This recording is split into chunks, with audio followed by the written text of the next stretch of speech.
I'm actually just checking our TikTok real quick, and it's been a crazy, crazy fun week. You have become an aficionado of the hammers and the strings. 5 million views of me playing a hammered dulcimer. That's ridiculous. It's ridiculous. It's crazy. And what I find most fun about that is that 5 million views equals $100 apparently. So the numbers are in. Yeah, we got $100 from that this last 10 days. Don't call us an influencer. It's been really fun to see how that works. I mean, if I could just manage to get, 100 million views a month, Right. then we could Just quit our might day sustain. jobs. Right, yeah. It's easy as that. It's easy as that. Yeah. What I've kind of thought was cool about it, when it initially started blowing up, the dulcimer videos, I was like, okay, this is amazing. And at the same time, I don't want us to just become like the dulcimer page. But it hasn't necessarily been that, in that it's been cool to see like cross traffic to our other stuff. Like it's also doubled the amount of followers we have on Spotify, and it's crossed over to also our Instagram, and so people are like actually hearing our actual music. And so I think it's just been helpful all around. Yeah, old pages went to #1 again on Spotify. Yeah, on the trending. Yeah, I think it's at 43,000 listens right now. Yeah, that's weird. It's funny. Did you see the comment from Gunner? Stolhansky? Uh-huh. We wound up on his For You page, and he commented, "Hey man, it's Gunner. You still owe me $3.50 for ice cream in middle school." Wow. And I was like, no way. Like, the Gunner? And he's like, yeah, I'm glad to see that you guys are making it. Hope you're well. Making it. We're just doing us. Yeah, right. And when he said that, I really chuckled. Man, so maybe he was the guy on the live stream the other day. I went live and someone commented saying like, hey man, I went to high school with you. And I thought, I had no idea who it was. In fact, even still, I don't really know if it was Gunner. So you should show me what his account name was. It wasn't Gunner. It was like Mansky. So like that's kind of him. play off that of was his the thing. one. Really? That's super weird. Wow, that is super weird. I don't even know why. It's awesome though. Biggest memories with him, man. I remember him being really good at Dodgeball.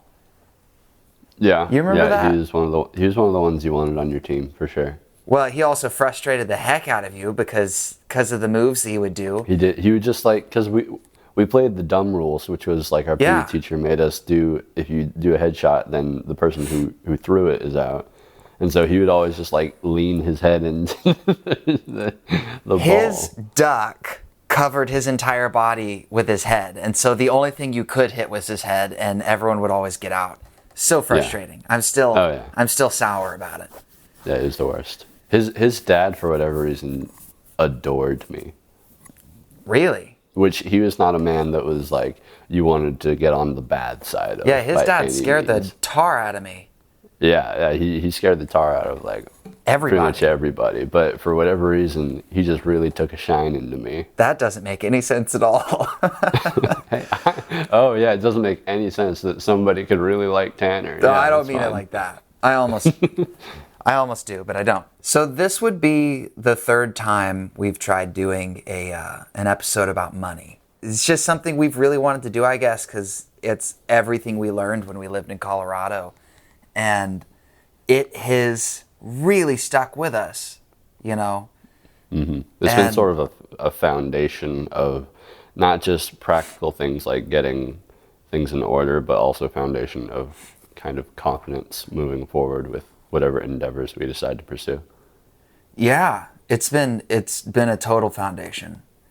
And I was even talking with some friends in Austin the other day about money, and a lot of what they were talking about was like making a whole lot of money. And I just thought, it's funny, like the way that I've laid out my life plan, if you will, is not make a whole lot of money, just,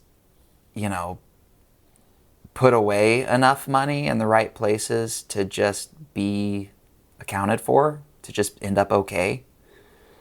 That's a big realization when you realize that you don't have to make a whole lot of money in order to do really well. I mean, I could very well live my whole life like not rich.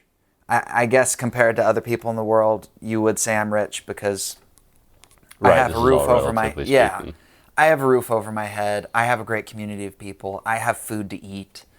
All of that sort of stuff. And I don't feel that I'm in any great need. So when I say that I could go my whole life not being rich, I could go my whole life making less than $100,000 a year,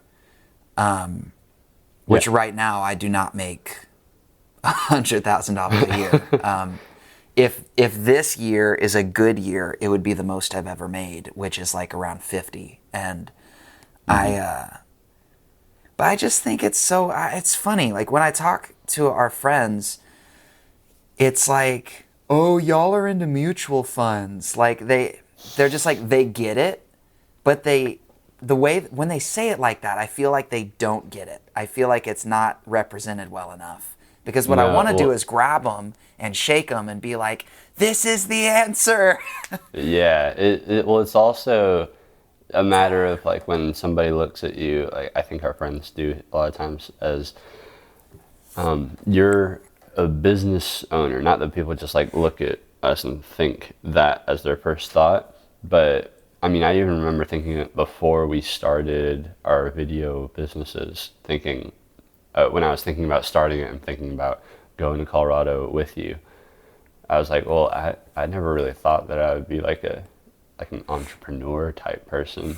And you start to get this kind of thing that a lot of people struggle with, the imposter syndrome, feeling like, well, that's not the quote unquote, that's not you. I still do in a lot of ways.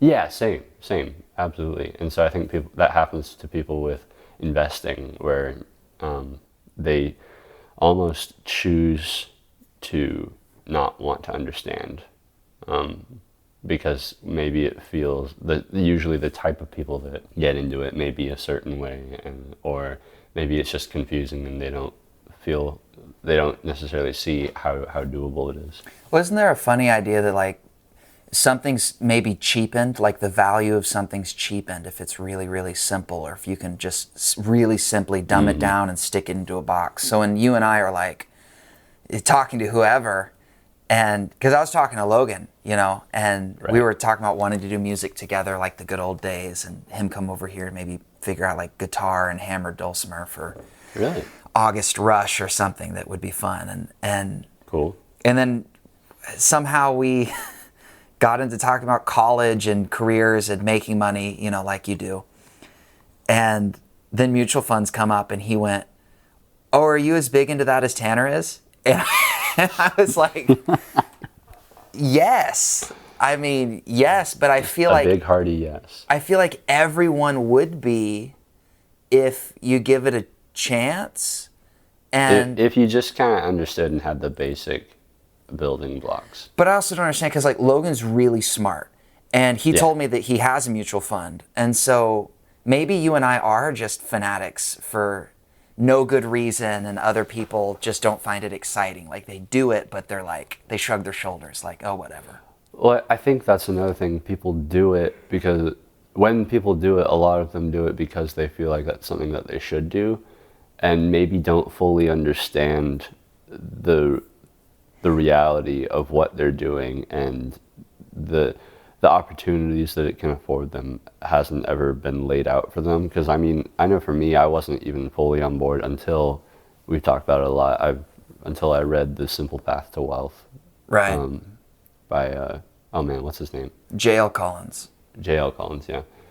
When I read that, it was like, it's the type of thing where I was like, okay, I got to make sure that I'm not just drinking the Kool-Aid of this guy's book. Like I talked to our mentors about it, and I did a bunch of other research, and I was like, no, what he's talking about is all solid, and he just lays out what really simple investing does for you, and not having to keep track of a million different accounts or invest in different stocks, but literally just saying this index fund, just keep it there, and hold, and don't worry about trying to predict the market, because you can't, and you're basically just banking on the economy as a whole over the course of 40, 50 years, right doing but its thing. Even when you use language like that when talking to people, you lose them, right? I know There's so nothing exciting about saying the word, any of those words you just said. Index fund, economy. Yeah, you actually kind of check out. You kind of get into a mode of like, oh, how long is he going to keep going on about this before we can start talking about something more interesting? Right. But it's crazy. I agree with that notion that it's boring. Like, that language is boring. I wish we could rewrite a language for it that people would be excited about, because I'm excited at the reality that I feel that as an artist, I have freedoms to live with less income because I know what to do with the little bit of income that I make. Like, it feels like a huge liberty for me to have been taught that thing that I would say is simple. Yeah, the liberty is a really good description. Like, you feel like you've been freed of having to, you've been freed of worrying about never being able to make enough. Yeah, because again, 5 million views on TikTok. It's like a dream come true, and it's been a load of fun. I've gone to 2 places today where people were like, "What's it like being famous?" And I'm just like, first of all, like, no. Yeah. Even though obviously with our goal of playing in front of 10,000 people, the only way you make that happen is basically to get 10,000 people to yeah, that's a lot of people. I mean, yeah, I've always wanted getting to a relative level of fame. Yeah, I've always wanted fame to a degree, I guess. That's always been a part of the dream. And I'm very thankful I've had the opportunity to get a better relationship with that whole image and idea. Right. And so how has all this fame impacted your family? They don't really care. It's amazing. Right. But the point being that 5 million views is $100 just makes you go like, wow, this isn't the way to make money online. The way to make money online for us is the new way any YouTuber, or because they really are the main example here of people that are doing it right. You sell merch, you write books, you do something people can buy. Mm-hmm.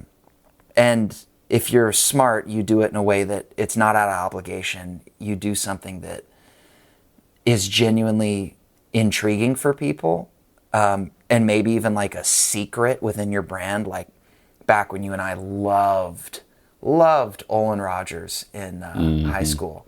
He would have those little phrases in his big videos, like "It's a Monday," and then he'd make a T-shirt or a mug that said "It's a Monday." He'd monetize that phrase, yeah. No one else would look at that and think, and have any idea that that's an Olin Rogers brand.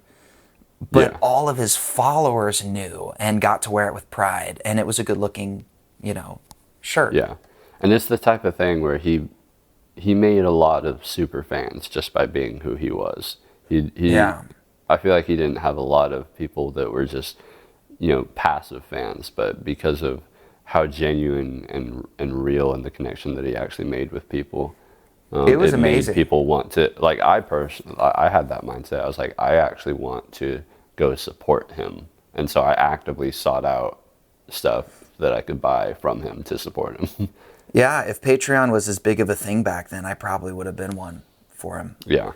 I still don't think I've ever seen a creator that has the impact he had. I mean, the connection he made, he did a great job driving this narrative that like he really wants to have a real human to human connection with the people he's making these videos for. Almost like you're a part somehow. It was brilliant. Yeah. But I think that we are able to work towards making money online. It just, and through Spondifferous, it just seems like it's probably a long road. Well, I was even thinking about it now where if we had merch right now, when your videos blew up, it's like, maybe 50 of those 50,000 people that decided to follow us would have bought something. And then instead of making $100, we could have made over 1,000 or something. Exactly, yeah. Yeah. And so it's a combination of making things that bring value and also being ready when the rain comes to have your crops all good and ready to receive. Yeah, well, it's also that idea of like getting 1,000 true fans, which I think my favorite explanation of what that is 1,000 people that are willing to spend $100 on you a year, which at first sounds like, whoa, that's a lot of money. But if you think about it, if you put out a shirt that's $20 or $25, you put out a book that's $20 to $30, like you put on a show that's 20 to 40. Yeah, like the ticket price is $15 or whatever, but they go to 2 of your shows locally or whatever. Like it's achievable to get there, and that 1,000 people paying you $100 a year is $100,000 a year, and all of a sudden you're like, whoa, there's context. And yet, if that doesn't come for us, which it's what we're working towards, and I feel like we've made some really good steps. We just need to press in more and more. Yeah, it's like what I kind of told you a while back. I've never really kind of seen us or our music necessarily as something that just explodes overnight, but as like something that's a steady climb, and then maybe we have one of those 8-year-long overnight successes. Well, I actually hate that a little bit because I think I'd like to learn how to make better music. I feel like the only reason that would be true is if we never learn how to make music that people really, really like. Well, that's why I modified it with saying like the 8-year-long overnight successes. Like we get to that point. Oh, right. At that point is when it kind of like really takes off. And so like people who haven't heard of us would think, wow, these guys really came out of nowhere. But in reality, we've been doing this for years and years and years. Yeah. And I don't want to sound like I don't think any of that will ever happen, but I do want to make the point for this episode that if that never happens, I'm really happy, getting back to the, investing in all that stuff. I'm happy that we have index funds figured out and Roth IRA figured out and whatnot, because I'm set. Yeah. What is it Kevin used to say? Kevin was one of our mentors, for anybody that doesn't know. You could make every wrong decision after you save your first $100,000 in index funds or Roth IRA or whatnot. You could then make every wrong decision with your money, and it doesn't matter, because by the time you're 50 or 60, you'll be a millionaire. And right. He phrased it in an even more accessible and I think less intimidating way than $100,000 to me. The way he phrased it was, if you set aside enough to fund your Roth every year to its max, which is just setting aside $6,000 a year, then then what you said, you can make every single financial mistake over the course of your life, and then when you're 50 or 60, you'll still be a millionaire. And so many people I say that to, they don't even think that's encouraging. They're like, 50 or 60, I'm going to be dead. And I'm like, wow, they haven't been consuming any of the content you and I have been consuming online. Which is like when we're 50 or 60, it's like, well, we still have another 40 to 50 years. Yeah. Yeah. It's also a matter, like, that's another piece, a question that I get from people is, well, what's the point of just like putting all of your money aside to just enjoy it like 40 years from now? What if I want to like live right now? And like that's a super valid point. And so one, it's not just putting all of your money aside, and two, a big piece of it, like with the index funds, is to just purely due to how it works, it starts to build on itself so much that you can start taking stuff out and it'll still grow. And so you can basically, in a kind of good scenario, you can live off of it while it's still building for you. Yeah, like instead of taking it all out at once. Well, Right. also a huge factor is just spending less.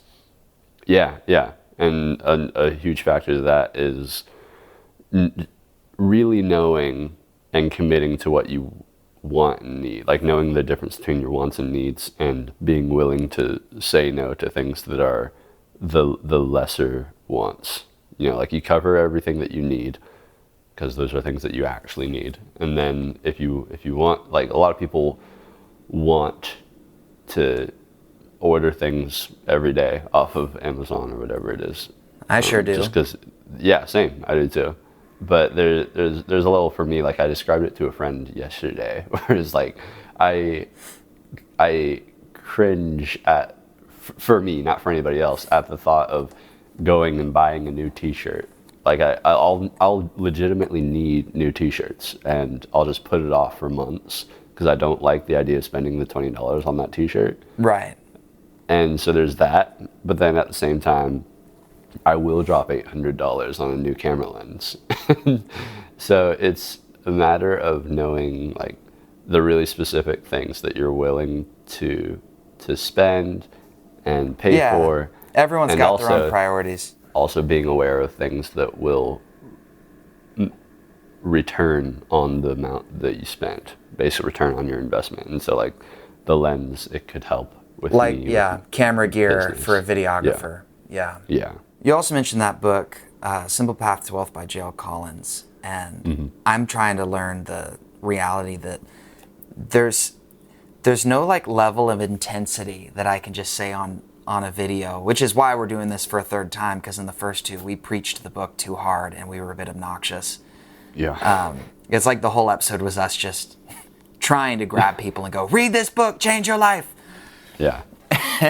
which you can't just throw things at people and expect them to love them as much as you do.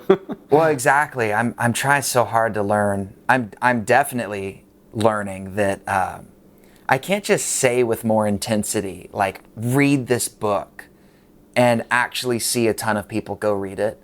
It's like if you mention something and just the words that come out of your mouth, the content that comes out of you is just like explaining why the book changed your life or is really helpful.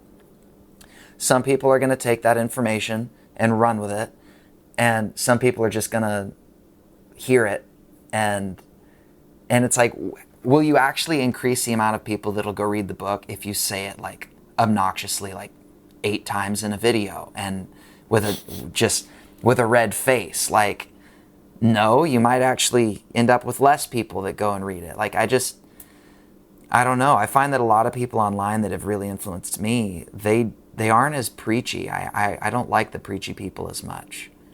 Right. Well, the preachy is kind of when you start to feel like somebody is trying to impart wisdom to you, whereas the people who have actually convinced you are the ones who have just told you their story of how that's been convincing and how it's changed their life. And they also come across like they are living their own life and being productive and just, sharing with you the story from that slice of their life. And that's the way I want it to be for me too. I want to get to a point where I'm really living out a creative life every day, living out smarter and smarter financial choices, reading good books that really, really help me now that I'm on the reading train. Right, This year, it's been a great year. I've read 12 books this year. That is like monumental for you. Yeah, last year I think I read like 2. And the year before that, I might have read 0. It's a whole thing for me though. Like, I have not read a lot in my life. And I think maybe it's because as a kid, I only really understood books as religious texts or like bad fiction. For fiction, I'd rather just go watch a movie or TV show because it's way more captivating, and I have always loved technology. But, Harry Potter changed my mind this year. What a book.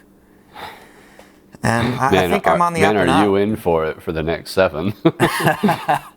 I'm excited for it. I think I'm going to space it out to where I only read one like every year so that I could just really pace myself.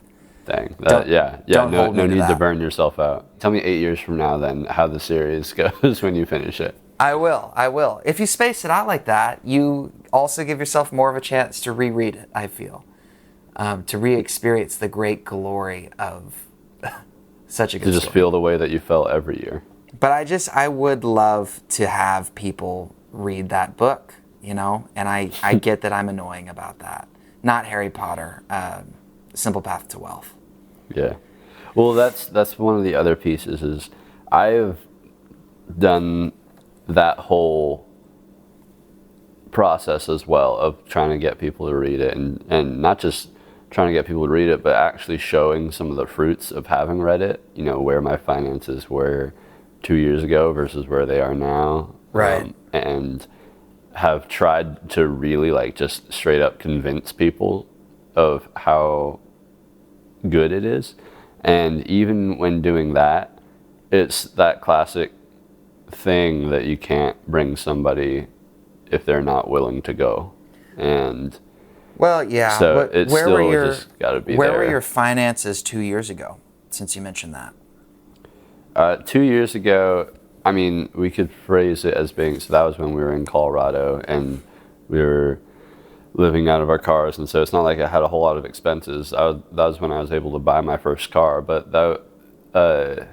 there were plenty of moments 2 years ago where I had less than $100 in my bank account. So now, I mean, I don't know how specific we're trying to get either.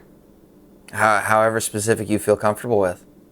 I've kept that same kind of frugality that we've talked about, the frugality that just knows what you actually want and doesn't waste money on things that are cursory.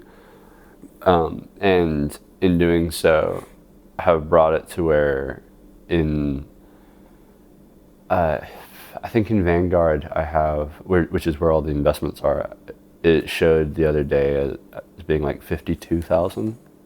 And that alone, I feel, would blow a lot of people's minds, or at least make them sweat or feel bad. But it's not like you accomplished that in a year. Like, no, you could have very easily accomplished that over 5 years, just trying to save $10,000 a year. Right. Yeah, exactly. I really don't like that there's taboo talking about specific amounts of money, because I think that's one of the things that keeps people from learning things like this. But at the same time, I don't like throwing numbers around. Because you don't know how they'll impact or, how they'll land. I don't want it to, because sometimes I feel like that can discourage people when they hear a big number. Not even that's like a huge number to other people. And so just more than anything, I just want people to see like how helpful it can be and how, what it can actually do for you. Not just Vanguard and investing, but the entire mindset that we've been talking about. Yeah, I guess that's the biggest takeaway, is that 2 short years ago, 24 months ago, you and I both had no money at times. We were actually just in debt because we were introduced to credit cards, and so we used them, and then I would actually just have negative $1,000. Yeah, I tried not to do that. I remember you telling me that one time, and I was just like, I was genuinely nervous and concerned for you. Yeah, now I did have video equipment, because that's where all my money from my insurance job before that had gone. You were, for lack of a better term, investing all of that money into your video equipment. Right. But I hadn't really learned how to make my video equipment make any money yet. Right. That's what we were in the process of learning. It was maybe $10,000 or less worth of video equipment in those early days of, kind of just having a camera and a tripod and some lights and whatnot, some stands. It's crazy how much happened in 2 years, being somebody that has the key thing, like no expenses. Even now, like paying rent, whatever it is, $600 a month, probably soon for me, it'll go up to $1,000 or something. That's relatively low expense for somebody that gets paid 3 or 4 times that a year, 30, 40,000 a year. It just seems really possible to save 10 or 20,000 of your 30 or 40,000 if you just kind of write down every month what your expenses are and keep an eye on it and make sure you don't order things on Amazon or eat out too much. Right.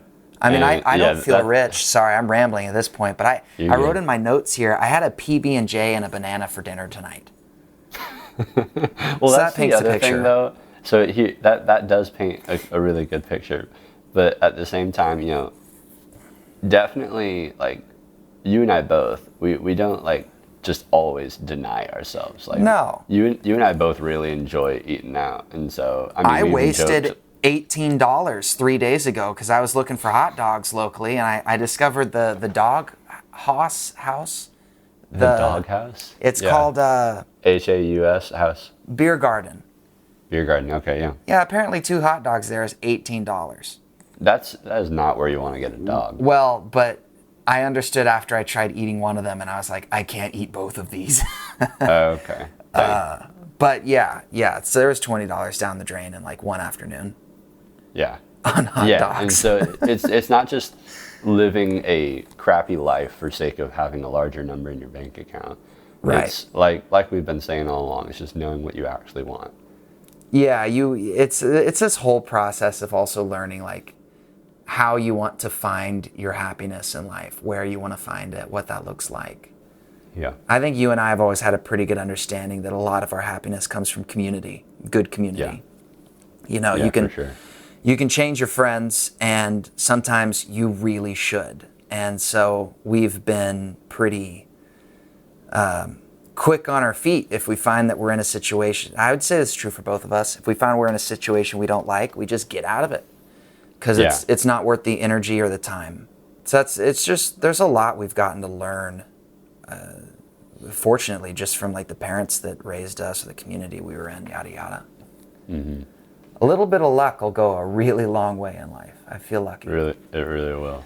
Yeah, that's one of the hard things that you can't necessarily explain, because some people just weren't born in community like that. Some people weren't born or didn't grow up around people that were able to become lifelong friends that actually really contributed to your life for the better. Right, and it's even a little more complicated because some of those people that weren't born into community were born in the same town, maybe even down the street from you. And so that's frustrating for me. Yeah. Yeah, it's tough, and so you can only kind of work with what you have, but that's just, I guess, another message, which is if you don't have what you want, to hopefully encourage people to have the confidence to try and go seek it out rather than just remain where they are. A lot of times people fall into the trap of thinking that the devil that they know is better than the devil that they don't know, where their situation may not be ideal, but at least it's familiar. And that's not always the case, and often it's not the case that it's a better situation. Often there is better out there if you can summon the courage to step out there. This is why we should be writing children's books instead of songs. People don't want this level of encouragement from songwriters, but children's books impact everybody. People just want songwriters who can make them cry. Well, I don't actually fully know what they want. No, I know that either. If we knew what they wanted, we would be much farther along. Yeah. Well, that's maybe a fine place to end. Yeah. That's pretty solid. That we're clueless. Yeah. And there you have it. That was our money podcast episode. If you liked this, we of course have more episodes for you. On top of that, we also have music on Spotify, Apple Music, anywhere you can get that. We have videos coming out very soon. Cameron and I have been filming some new videos for an old series that we used to do called the Voice Memo Sessions, and we'll have plenty of those available. On top of that, we're also working on new music coming out soon. and just a whole mess of other things. And so we're really excited about what's going on and what's coming up next. And so be prepared and keep your eyeballs peeled. All right, till next time.